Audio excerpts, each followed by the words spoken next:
방글라데시에서 약 21년간 나라를 이끌어왔던 셰이크 하시나 전 총리. 최근 사형을 선고받은 데 이어서 현재 도피 중인 인도에서 퇴출을 당해 이 형을 집행당할 가능성이 거론되고 있습니다. For all these three counts, we have decided to inflict her with only one sentence, that is sentence of death. 인도 외교부는 현재 방글라데시 과도정부의 요청에 따라서 하시나 전 총리의 신변을 어떻게 처리할지를 검토 중이다, 이렇게 입장을 밝혔는데요. 원래 민주화 투사로 알려져 있었던 이 여성 전 총리는 어떤 일이 있었길래 사형을 선고받고 또 현재 도피 중인 인도에서조차 퇴출될 수 있다, 이런 이야기가 나오는 걸까요? 국제 이슈의 팩트는 기본, 맥락까지 전해드리는 딥백 함께 보시죠.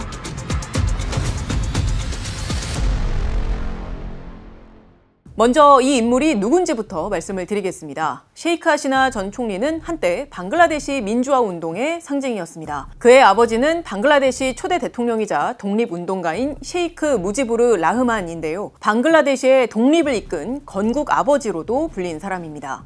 이런 아버지 밑에서 자란 하시나 전 총리는요, 다카 대학교라는 곳에서 학생운동을 이끌었고요.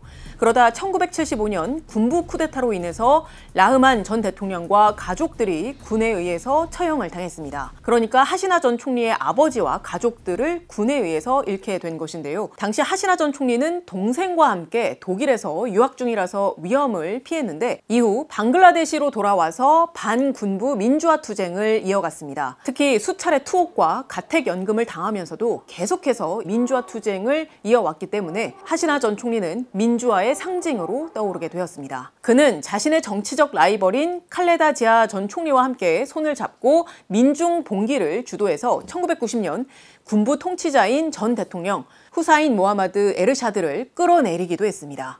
또 2017년에는 미얀마에서 온 로힝야 난민들을 대거 수용을 하고 또 적극적으로 지원책을 찾으면서 국제사회에 좋은 평가를 얻기도 했는데요. UN 총회에서 꾸준히 이 문제에 관해서 국제사회의 노력을 촉구하는 연설을 하는 등 하시나 전 총리는 로힝야 난민 문제에 꾸준히 목소리를 내왔습니다.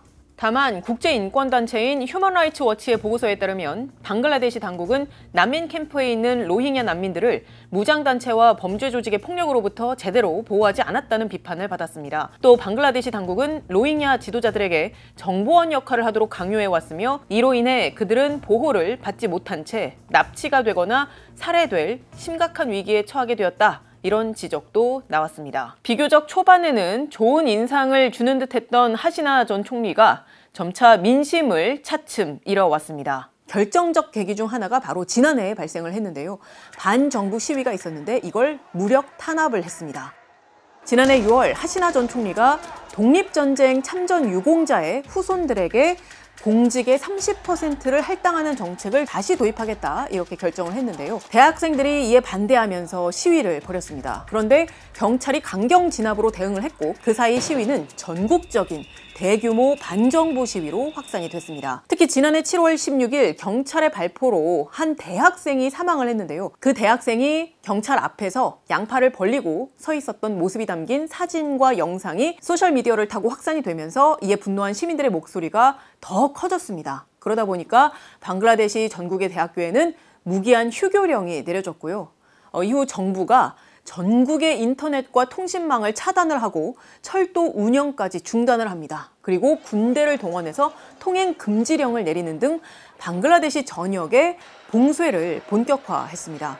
유혈 사태가 이렇게 계속되니까 정부가 독립유공자 자녀의 공직 할당제 비율을 기존에 내세웠던 30%가 아니라 5%로 기존보다 축소를 하는 대법원의 중재안을 받아들였거든요. 그러면서 시위가 일시적으로는 진정이 됐지만요. 시위대 석방을 비롯한 그 시위대들이 한 요구들이 수용이 되지 않으면서 지난해 7월 29일 방글라데시 전역에서 대규모 시위가 다시 진행이 됐고요. 시위대는 하시나 총리의 퇴진을 요구하기 시작했습니다. 결국 지난해 8월 5일 하시나 전 총리는 사임을 발표하고 인도로 도피를 했습니다. 그리고 하시나 전 총리는 올해 11월 17일 방글라데시 다카 법원의 재판에서 시위의 유혈 진압을 지시한 혐의가 인정이 되어서 사형을 선고받았습니다.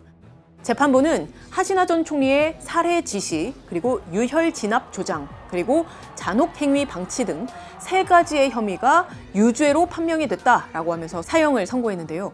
민심을 잃은 걸 알 수 있는 상징적인 장면 바로 지금 보이실 텐데요. 사형 판결이 나온 이후 법정에서 환호와 박수가 터져 나왔습니다.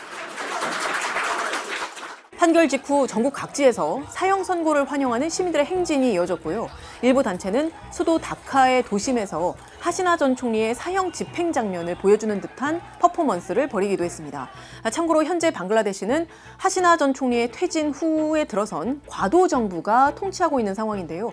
방글라데시 과도 정부는 노벨 평화상 수상자이기도 한 무함마드 유누스 최고 고문이 현재 이끌고 있습니다. 무함마드 유누스는 빈곤층에 무담보 대출을 해주는 그라민 은행을 설립해서 그 공로로 2006년에 노벨 평화상을 받았습니다. 이 과도 정부에 의해서 하시나 전 총리가 이끄는 옛 여당인 아와미 연맹은요, 활동이 금지가 돼서 내년 총선에 출마할 수가 없는 상태입니다. 참고로 유엔 인권사무소는 올해 2월 보고서에서 정부와 또 비정부기관이 집계한 사망자의 보고와 또 기타 입수가 가능한 증거를 다 종합을 했을 때 지난해 7월 15일부터 지난해 8월 5일까지 시위 관련 사망자가 최대 1,400명에 이를 것이다 라고 추산했습니다. 또 이 중 대다수는요, 방글라데시 보안군이 일반적으로 쓰는 군용 소총과 산탄총에 의해서 살해되었고 사망자 중에 약 12%에서 13%가 어린이였다라고 보고서는 분석을 했습니다. 하시나 전 총리는 자신의 사형 판결에 반발하고 나섰습니다. 그는 판결 직후 그의 소속 정당 페이스북을 통해서 성명을 냈는데요. 자신에 대한 판결이 민주적 정당성이 없는 비선출 정부가 설립을 하고, 그러니까 그가 이야기하는 비선출 정부라는 것은 현재의 과도 정부를 뜻하는 거죠.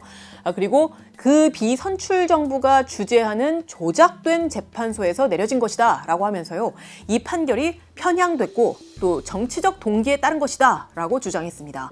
또 이 재판은 자신의 소속 정당인 아와미 연맹을 희생양을 삼아서 과도 정부의 최고 고문인 무함마드 유누스와 그의 장관들의 실패로부터 세계의 관심을 돌리려는 것이다. 그리고 과도 정부의 통치 아래 공공 서비스가 붕괴됐다. 이렇게 주장했습니다.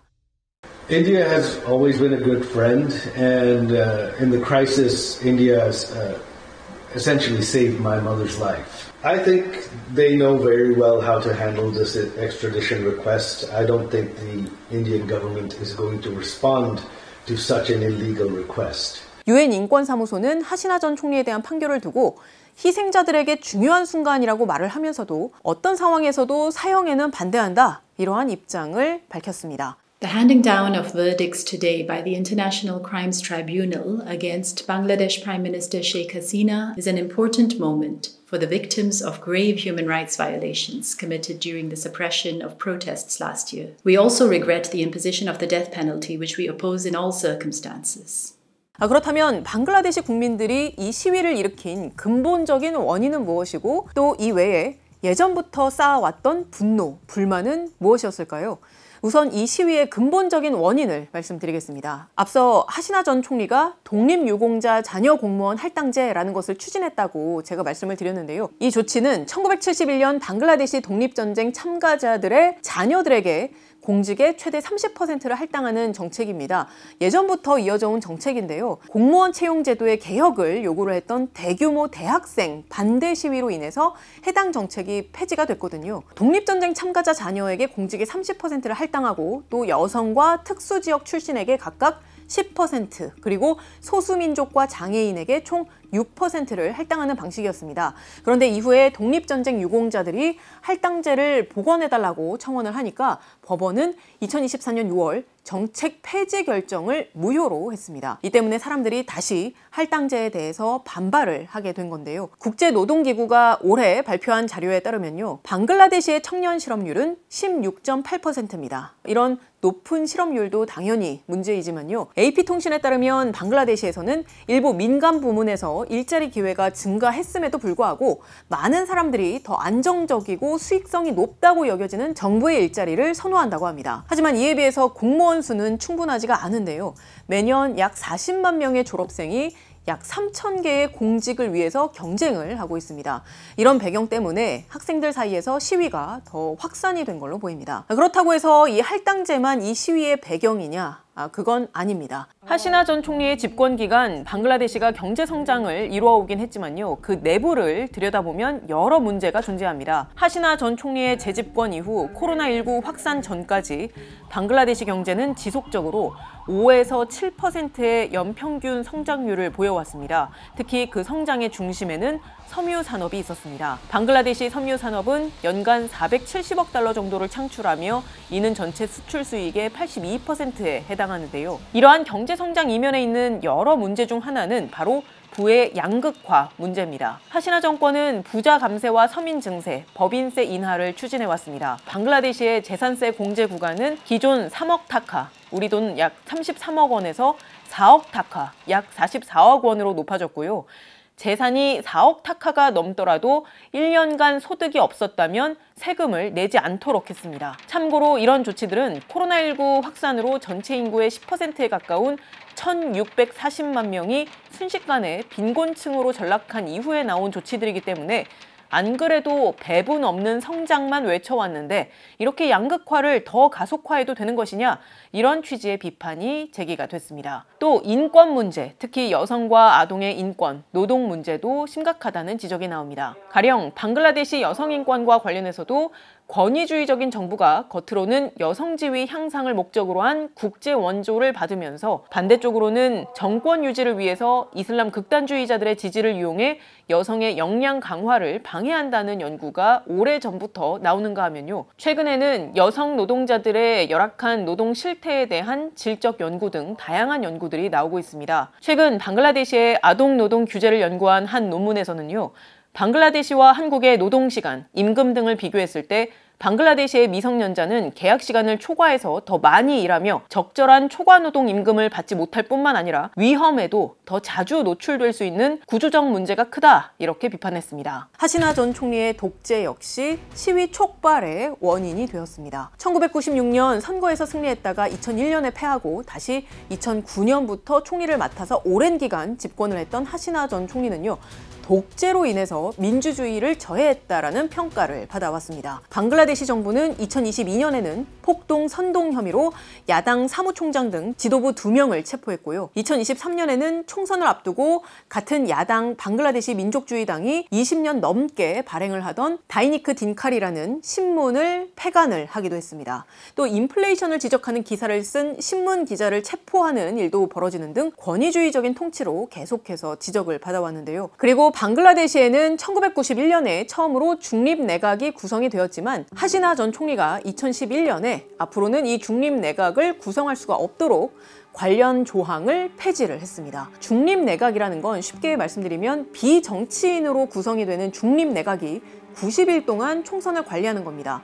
이런 조항을 폐지한 하시나 전 총리는 당시 야권에서 비판을 받았고요. 이후 치러진 총선에서는 결과를 조작했다는 혐의로 최근 고발당하기도 했습니다. 그래서 이번에 하시나 전 총리가 실각을 한 뒤에 방글라데시 대법원은 올해 11월 20일 14년 만에 총선 관리를 위한 중립내각 구성 헌법 조항을 복원하기로 결정을 했습니다. 그리고 내년 2월에 예정이 되어 있는 총선은요. 우선 현 과도 정부에 의해서 실시가 되지만 앞으로 중립내각이 총선 과정을 관리하게 될 것으로 보입니다. 또 하시나 전 총리를 중심으로 한 방글라데시의 부패 문제도 심각했습니다. 지난해에는 하시나 전 총리의 최측근이었던 베나지르 아흐메드 전 경찰청장이 수백만 달러를 착복을 한 혐의로 방글라데시 반부패위원회에 조사를 받았고요. 또 전 수도사령관인 아지즈 아흐메드도 뇌물수수 혐의가 보도가 되었습니다. 하시나 전 총리의 전 가사도우미 역시 무려 3,400만 달러, 우리 돈으로 약 470억 원의 재산을 보유한 걸로 알려져 논란이 됐는데요. 그의 자리를 이용해서 로비라든지 입찰 조작이라든지